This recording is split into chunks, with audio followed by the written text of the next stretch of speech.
Hello student, ये fourth part of the video है hydrocarbon का। और इस पार्ट में हम जल्दी से आज बात करेंगे एल्केन के भौतिक गुणों की। ठीक है, देखो फिजिकल प्रॉपर्टीज ऑफ एल्केन की बात करें तो जैसा कि आपको पता है, नहीं पता है तो जान लीजिए कि एल्केन के अंदर जो मॉलिक्यूल होते हैं, since alkenes are most non polar molecule है। ठीक है सर, नॉन पोलर मॉलिक्यूल है। क्या होते हैं non polar molecule? Non polar यानी अध्रुवीय अणु। अध्रुवीय अणु का पता कैसे लगाते हैं सर हम? कि सर जब इलेक्ट्रोनेगेटिविटी डिफरेंस हमारे पास जीरो यानी या कम हो बहुत ज्यादा इलेक्ट्रोनेगेटिविटी, हमें पता है कार्बन कार्बन और कार्बन हाइड्रोजन के बीच में जो इलेक्ट्रोनेगेटिविटी डिफरेंस है वो कम है, तो ये हमारे पास नॉन पोलर। भाई पोलर क्या होता है? भाई जब इलेक्ट्रोनेगेटिविटी डिफरेंस ज्यादा हो, जैसे इसके पास नेगेटिव हो, ये हमारे पास पॉजिटिव हो, तो दो पोल। तो ये वर्ड पोल एक्चुअल में जैसे नॉर्थ पोल साउथ पोल है, वैसे दोनों अपोजिट हो गए ना। तो यहां अगर हम एल्केन की बात करते हैं तो नॉन पोलर है। तो देखो यहां जितनी भी इसकी जो फिजिकल प्रॉपर्टीज हैं, जैसे बॉइलिंग पॉइंट हो गई, क्वथनांक हो गया, गलनांक हो गया, डेंसिटी होगी, घनत्व हो गया, इसकी विलयता हो गई जिसे हम सॉल्युबिलिटी बोलते हैं। मैं दोनों लैंग्वेज से बात बताऊंगा ताकि आप लोग अच्छी तरह से समझ सकें। वो सब डिपेंड करती है, निर्भर करती है इसके intermolecular force of attraction. Molecules के बीच में इंटरमोलिकुलर फोर्स ऑफ अट्रैक्शन। हमें पता है जो अंतर आणविक आकर्षण बल जो है वो है हमारे पास वेंडरवाल। पढ़ा था हमने क्लास के अंदर, वेंडरवाल फोर्स ऑफ अट्रैक्शन। अब ये melting point, boiling point, density, solubility इसी के ऊपर डिपेंड करती है। अब देखो सबसे पहले हम बात करते हैं सर स्टेट क्या रहती है। अगर हम स्टेट की बात करें अवस्था की, तो हमारे पास जितने भी एल्केन है C1 से लेकर C4 तक, वो सारे कलरलेस, रंगहीन, गंधहीन, ऑर्डरलेस गैसेज हैं। और जैसे हम आगे चलते हैं, C4 से आगे चलें C17 तक, तो वो है सारे कलरलेस, ऑर्डरलेस, हमारे पास लिक्विड्स में आ जाएंगे। और अबव 17 की बात करें तो वैक्सी सॉलिड्स हैं, मोम सदृश्य ठोस वैक्सी सॉलिड्स। तो देखिए एक चीज समझ में आई कि सर जैसे जैसे कार्बन कंटेंट बढ़ता है यानी मॉलिक्यूलर मास बढ़ रहा है, आणविक द्रव्यमान बढ़ रहा है, ये बढ़ता है, मॉलिक्यूलर मास बढ़ रहा है, वैसे वैसे अंतर आणविक इंटरमोलिकुलर फोर्स ऑफ अट्रैक्शन में भी वृद्धि होती है, ये भी बढ़ रहा है। तो देखो एक चीज हमें पता है कि सबसे ज्यादा इंटरमोलिकुलर फोर्स ऑफ अट्रैक्शन जितना ज्यादा होगा तो स्टेट भी चेंज होगी। सबसे कम किस में होता है? देखो गैस में होता है, उसके बाद किस में रहता है? लिक्विड में, उसके बाद किस में रहेगा? सॉलिड में।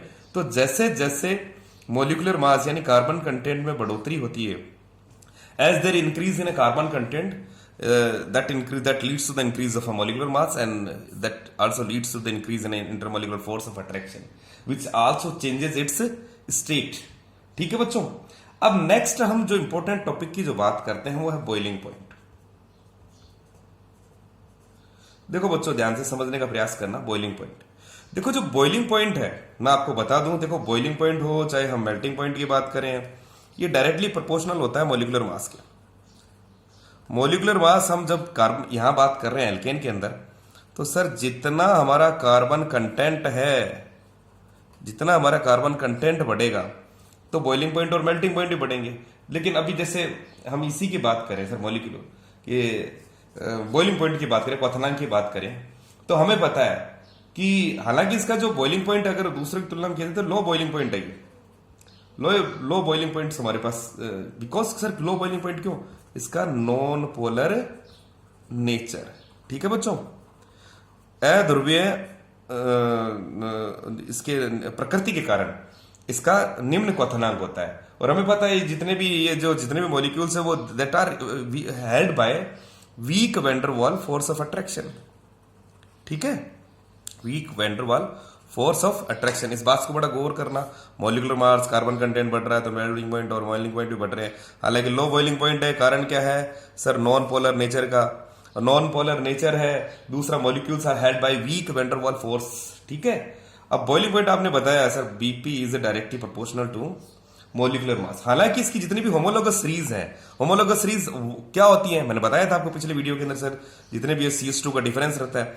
तो इन सभी के अंदर से हम बात करें मेथेन, इथेन, प्रोपेन, तो इन सब में जो डिफरेंस रहेगा वो नियर अबाउट 20 to 30 केल्विन का ही रहेगा।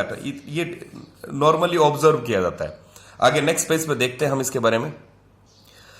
आइसोमरिक एल्केन की बात करें अगर हम, देखो बच्चों ध्यान से सुनने का प्रयास करना। आइसोमरिक एल्केन की बात करें तो हम ये देखते हैं, ये ऑब्जर्व किया जाता है कि जो ब्रांच चेन आइसोमर है, ब्रांच चेन आइसोमर है, उनका invariably the lower BP, sir उनका थोड़ा बीपी क्या होता है, बॉइलिंग पॉइंट, उनके कॉरस्पॉन्डिंग एल्केन्स जितने भी हैं उनसे कम होता है। अब भाई कहना क्या चाह रहे हो सर? अरे सीधी सी बात है कि सर जो क्वथनांक है वो इनवर्सली प्रोपोर्शनल है साकित श्रृंखलाओं की संख्या से।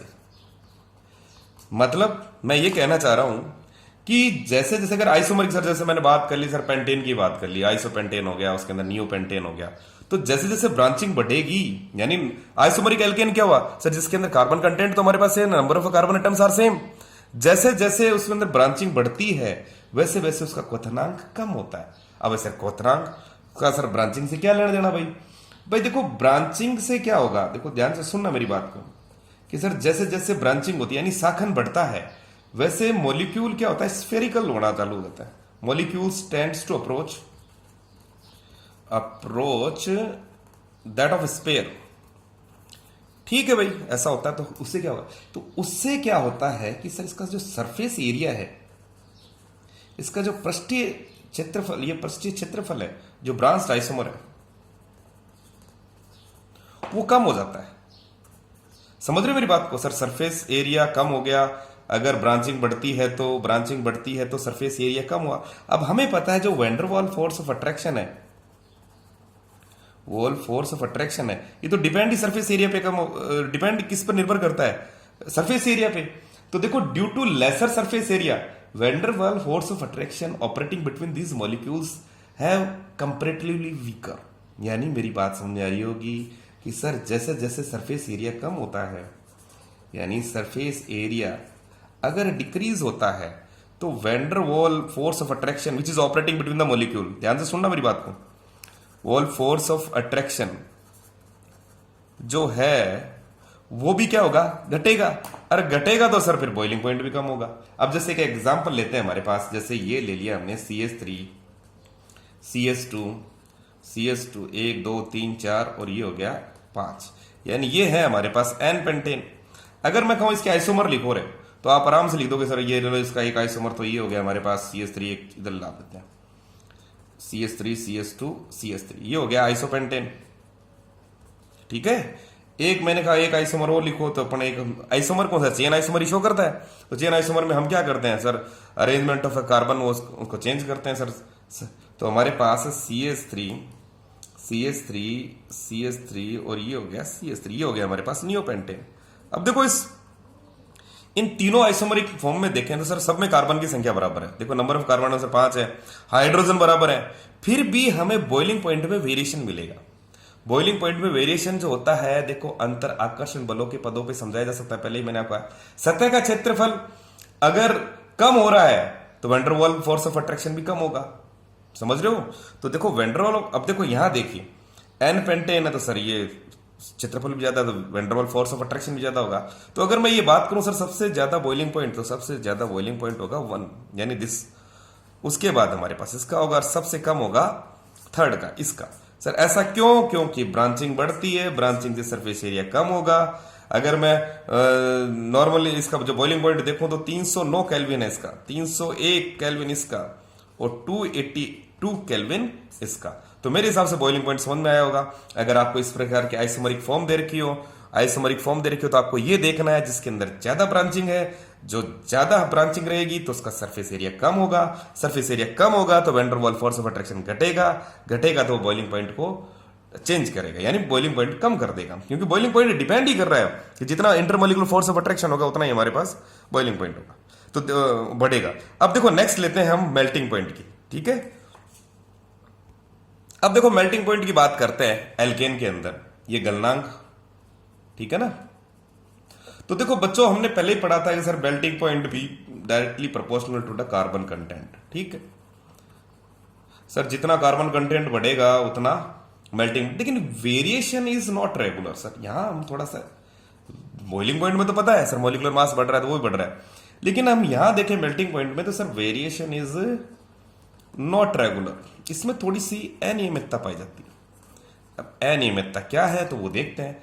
देखो ये ऑब्जर्व किया गया है कि जो इवन नंबर कार्बन एटम्स वाले हैं, even number of carbon atom है जो एल्केन है हमारे पास, उनका जो मेल्टिंग पॉइंट है that's comes out to be higher than और greater compare to next lower. देखो ऐसा नहीं सब ओड से, जो उससे जस्ट नेक्स्ट लोअर एल्केन है। जैसे मैं अगर बात करूं 4 की तो उससे नेक्स्ट लोअर कौन हो गया, 3 हो गया, और नेक्स्ट हायर कौन सा हो गया, 5 हो गया। नेक्स्ट लोअर जो हमारे पास है ओड नंबर के, उनसे उसका जो मेल्टिंग पॉइंट रहेगा नेक्स्ट लोअर और हायर।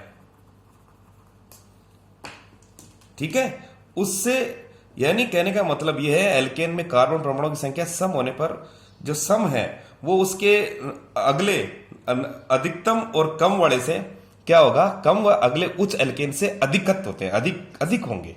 अब देखो एक चीज समझिए, देखो सर ऐसा क्यों हुआ, तो देखो एक एग्जांपल लेते हैं हम छोटा सा। जैसे हमारे पास CH3 CS2